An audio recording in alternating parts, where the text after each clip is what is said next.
వాహనదారులకు ఇవాళ ఉదయం చేదు వార్తతో రోజు ప్రారంభమైంది. అంతర్జాతీయ మార్కెట్లో ముడి చమురు ధరల పెరుగుదల, మధ్యప్రాచ్యంలో నెలకొన్న యుద్ధ వాతావరణం నేపథ్యంలో చమురు సంస్థలు పెట్రోల్, డీజిల్ ధరలను భారీగా పెంచుతూ నిర్ణయం తీసుకున్నాయి. దీంతో ఇంధన ధరల పెరుగుదల ప్రభావం రవాణా రంగంపై పడబోతుంది. తద్వారా నిత్యావసర వస్తువుల ధరలు, కూరగాయల ధరలు కూడా పెరిగే అవకాశం ఉందని ఆర్థిక నిపుణులు చెబుతున్నారు. ఇప్పటికే ద్రవ్యోల్బణంతో సతమతమవుతున్న ప్రజలకు ఈ నిర్ణయం గోరు చుట్టుపై రోకలిపోటులా మారింది. పెట్రోల్ ధరల పెంపుపై మరింత సమాచారం మా విశాఖపట్నం స్పెషల్ కరెస్పాండెంట్ దుర్గాప్రసాద్ అందిస్తారు. ఈరోజు ఉదయం 6 గంటల నుంచి చమురు ధరలపై ఆయా కంపెనీలు అయితే ₹3 పెంచడం జరిగింది. ఒకేసారి పెట్రోల్, డీజిల్ ధరలపై ₹3 పెంచడం మనం చూస్తూ ఉన్నాం. అయితే ఇటీవల జరుగుతున్న పరిణామాలు, అంతర్జాతీయ స్థాయిలో ఇరాన్, ఇజ్రాయెల్ దేశం మధ్య జరుగుతున్న యుద్ధం కారణంగా దేశీయంగా కూడా పెట్రోల్, డీజిల్ ధరల పెంపు సంబంధించి ఇటీవలే వరుస కథనాలు వస్తున్నాయి. విశ్లేషకులు కూడా చెప్పడం జరుగుతుంది. ఈ నేపథ్యంలో ఈరోజు ఉదయం 6 గంటల నుంచి కూడా ఈ కొత్త రేటు అమల్లోకి వస్తూ ఉంది. ప్రస్తుతం మనం విజువల్స్లో చూస్తున్న ప్రకారంగా సామాన్యులు అయితే ఒకేసారి ₹3 పెంచడం కొంత ఇబ్బందికరమైన పరిస్థితిగా చూడొచ్చు. ఈ నేపథ్యంలో కొంతమంది వాహనదారులు వారి మాటలను అడిగి తెలుసుకుని ప్రయత్నం చేద్దాం. సార్, ఈరోజు పెట్రోల్, డీజిల్ ఒకేసారి ₹3 పెంచడం జరిగింది. దీన్ని ఏ విధంగా చూడొచ్చు, అంటే ఏ విధంగా ఇబ్బందిగా పరిస్థితుంది? చాలా ఇబ్బందులు పడ్డామండి. పెట్రోల్ లేక పెట్రోల్ దొరకలేదు. చాలా ఇబ్బందులు పడ్డాం, లైన్లో నిలబడ్డాం, ఇవన్నీ చాలా కష్టాలు పడ్డాం.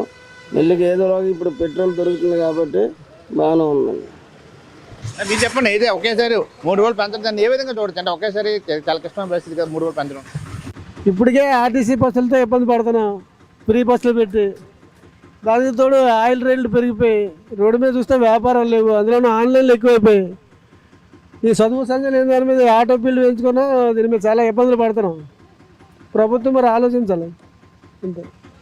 ఏదైతే ఒకేసారి పెట్రోల్, డీజిల్ ధరల పెంపు సంబంధించి తీవ్ర స్థాయిలో అయితే సామాన్య ప్రజలు చాలా ఇబ్బందికర పరిస్థితిగా మనం చూడొచ్చు. కొంతమంది సామాన్య ప్రజలు కూడా ఉన్నారు, వారి మాటలు అడిగి తెలుసుకుని ప్రయత్నం చేద్దాం. సార్ చెప్పండి, ఈరోజు ఒకేసారి పెట్రోల్, డీజిల్ ₹3 ఇంక్రీజ్ అయింది. సో దీన్ని ఏ విధంగా చూడొచ్చు? అంటే సామాన్య ప్రజలకు ఏ విధంగా కష్టంగా ఉండే, ఇబ్బందికరంగా ఉండే పరిస్థితి ఉండొచ్చు? ఇబ్బందినండి, కొంచెం కష్టంగానే ఉంటుంది. ఎందుకంటే వర్క్ చేసేటోళ్ళు ఇబ్బందిగా ఉంటుంది. అంటే వర్క్ చేసేటోళ్ళు, ఫ్యామిలీస్ కొంచెం బడ్డింగ్ ఎక్కువ అవుతుంది కదా, చాలా కష్టంగానే ఉంటుంది.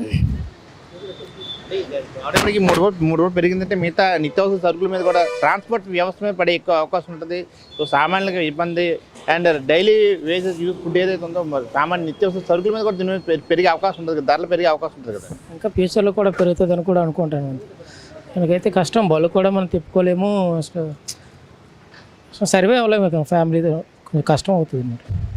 సరే, ఏదైనా ఇప్పుడు కూడా మన ప్రస్తుతం మన విజువల్స్లో చూస్తున్న ప్రకారంగా బంకుల వద్ద కూడా ఇటీవలే గత 10 రోజుల కిందట డీజిల్ కొరత, పెట్రోల్ కొరత ఉంటుందని దీని నేపథ్యంలో పూర్తి స్థాయిలో బంకుల దగ్గర కూడా పూర్తిగా నిండిపోయిన పరిస్థితి. బంకులన్నీ కూడా నో పెట్రోల్ అని చెప్పేసి బోర్డులు పెట్టిన పరిస్థితి కూడా మనం చూస్తాం గతంలో ఉన్న కొరత వల్ల. బట్ ఇప్పుడు ప్రస్తుతం మనం చూస్తున్న ప్రకారంగా అయితే ఈరోజు ఉదయం నుంచి ₹3 పెంపుదలపై సామాన్య ప్రజలతో కింద ఇబ్బంది పడుతున్న అంశంగా చూడొచ్చు. అయితే మరోవైపు అంతర్జాతీయ స్థాయిలో జరిగిన ఈ చమురు సంస్థకు సంబంధించి ఏదైతే ఇటీవల జరిగిన యుద్ధం కారణంగా ఈ గ్యాస్ కొరత రావడం జరిగింది.